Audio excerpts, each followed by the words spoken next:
Is talent good enough to make you super successful? When Usain Bolt was just 15 years, he has won the world's junior. That's the biggest feat.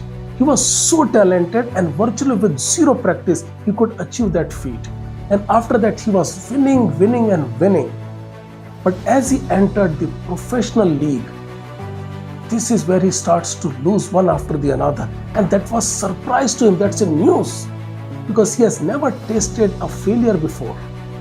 That's where he met his professional coach, Mills, and he gave him that wonderful advice.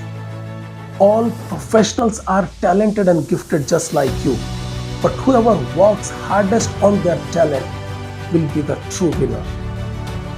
Until and unless you are not ready to sacrifice, dedicate, and commit yourself for a bigger goal, you will never reach your full potential. You need that discipline that can take you from your lower level and give you the road, the pathway to rise every time you face with the challenge. And that is the sign of true winner.